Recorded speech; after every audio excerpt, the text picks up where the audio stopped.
Isa ka ba nangangarap na magkaroon ng property dito sa General Trias, Cavite na yung may 3 bedrooms, first bedroom, second bedroom, and third bedroom, toilet and bath, provisions for 2 carport. At kung naging interesado ka dito sa property ng General Trias, Cavite, tara, i-house tour kita. Baka malay mo, ito na maging future home mo. Alam mo ba dito sa Minami Residences, maraming gustong manirahan dito dahil is na 1 hour away lang from MOA, NAIA, Metro Manila, via Cavitex or Calax, and just 10 minutes going to Sunrise SM Gentras, Cavite. Hi! I'm Maniming Garrido, your trusted real estate salesperson from Dream House CLT. Magandang araw mga Dream House. Another house tour naman tayo dito sa Minami Residences. Located lang po dito sa along Arnaldo Highway in Barangay Santiago, General Trias, Cavite. Na meron po siyang lot area na 80 square meter while the floor area is 54 square meter. Ito pong property ay quadruplex na good for 3 bedrooms, 2 toilet and bath, at may space for car garage. Now, let's start the house tour, guys. So, una ko ipakita sa inyo, guys, yung actual turnover dito as a HANA model. So, again, guys, this is the actual turnover. So, kung napapansin nyo, ito yung house exterior is fully finished na. Again, guys, upon turnover of your property ay semi-complete turnover na siya. So ito yung house exterior as a fully painted. So, ito na yung space mo dito sa harap. So, yan, mamaya ipakita ko po sa inyo yung modern dress-up units. Basta ngayon, actual turnover mo na. So, i-check naman natin dito. So, ito yung space ng magiging car garage mo. So, actually, kasya po talaga dito, 2 sasakyan. So, from here, ito, yan. Kasyang-kasya po. So, now, balik naman tayo doon sa harap para pasukin natin yung interior design or I mean the actual turnover. So again, main door, steel door type. So napakatibay yan, guys. So ito na yan. This is the actual turnover dito sa Minami Residences as a HANA model. Again, guys, the floor area nito is 54 square meter. So, pagka-turnover nito, guys, is semi-complete. So, kung ano po nakikita nyo, ito na yon. So, sa floor natin, smooth cement finish na. Then, yung mga walls natin, fully painted na po siya hanggang sa ceiling. And yung mga windows natin, made of sliding window. So, napakaganda sa isang property pag na type of windows mo is sliding para totally natural ma-absorbing natural light. And dito, of course, upon turnover, naka-ready na po yung mga outlets natin. Then dito na side dito, guys, meron tayo ditong sliding door type, which is access to your car garage or maybe your maging liner area. Now, check naman natin dito sa kitchen. So, yung kitchen natin, guys, again, this is the actual turnover. Naka-tiles na po yung countertop, stainless sink with faucet. Then, upon turnover again, kasama na po yung cabinets. Now, check naman natin yung toilet and bath, guys. So, toilet and bath natin, guys. So, sa first floor, meron na po tayo. So, yes, complete turnover. As a complete, accessories. Like, meron po siya water closet with flush type, lavatory, shower, and including na din po, upon turnover, yung outlet for the heater. And meron na din tayo naka-tiles, fully painted, and the windows naka-awning type na din po. Now, back to the kitchen. So, dito guys, pwede mo siya, upon turnover, pwede mo siya i-expand hanggang sa service area. But it's up to you. Now, so ito yung maging service area nyo. Okay. See? Ito yung meron ka pang space dito as your service area or laundry area. So, from here, since ito kasi may space pa kasi tayo for your car garage. So, hanggang doon, hanggang dito. See? kung gusto mo i-expand from your service area hanggang dito, pwede po yun. So upon turnover, ina-allow naman ni developer na mag-expand yung property mo or unit mo. So as your service area, pwede mo siya i-expand para lalaki pa yung kitchen mo. So again guys, nakita nyo na dito sa first floor. Now, check naman natin going to second floor. Now, dito sa second floor guys, sa hagdan guys, bakal na po siya. Tubular type. Yan. Then, pat mismo yung apakan natin. Wood type. Combination wood type and bakal. So,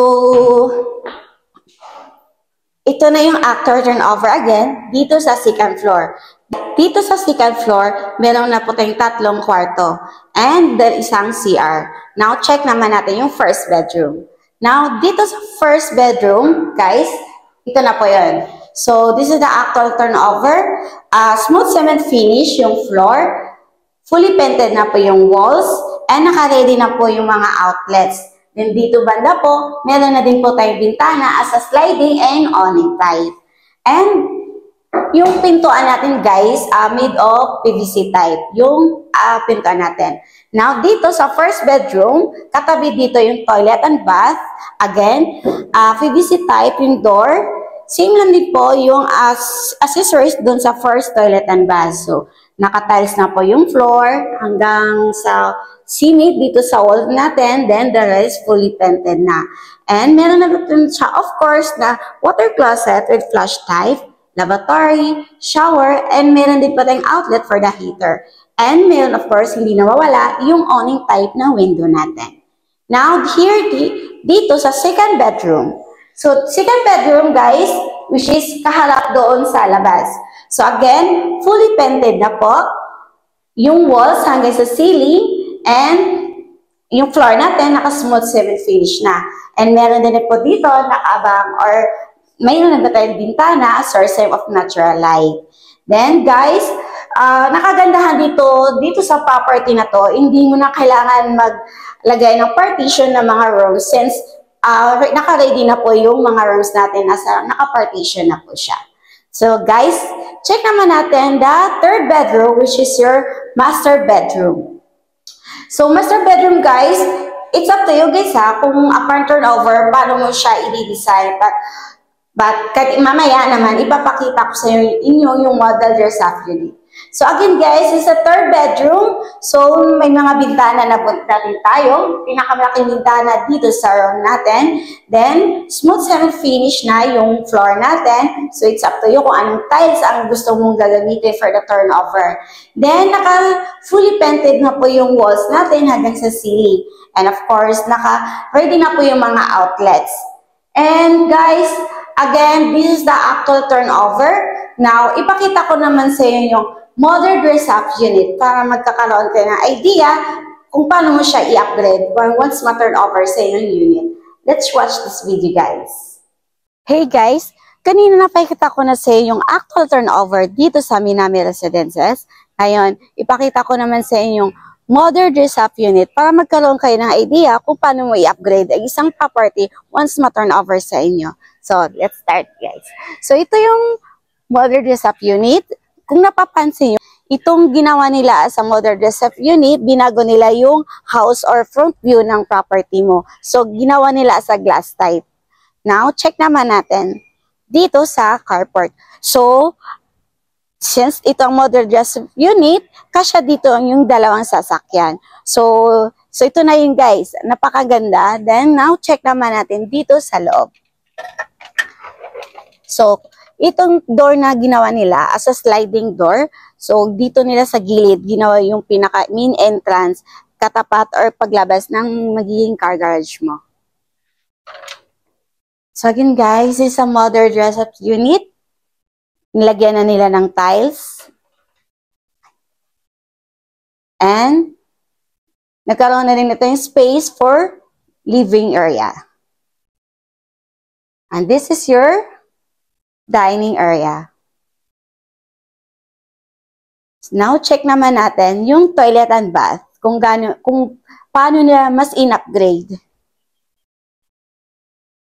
So, this is your toilet and bath. Nilagyan na din po nila yung, or binago na nila yung texture ng tiles.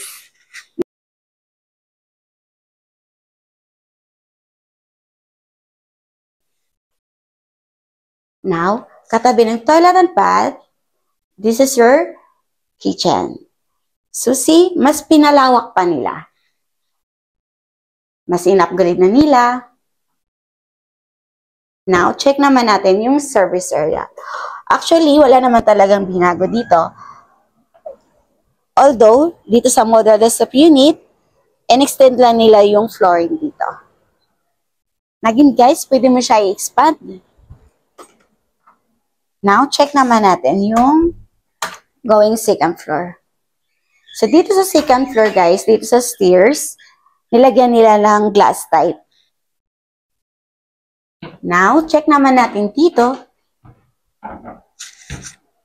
So, dito yung looks, pag nag-upgrade or in-upgrade na nila. So, since dito is three bedrooms, now, check naman natin yung first bedroom. See, dito sa first bedroom, kung may mga anak kayo or yun, napakaganda para sa kanila sa first bedroom po. Naglagay na din sila, nag-upgrade na din, naglagay na mga cabinets. See?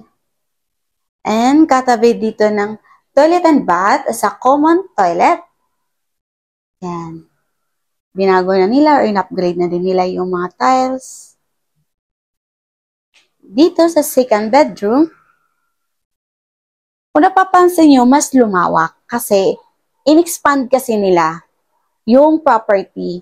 Kaya nagkasya dito dalawang kwarto, dalawang bed. See? Napakaganda. So, pwede nyo ito siya gayahin, guys. If ever gusto nyo mag-upgrade dito, itong property na to.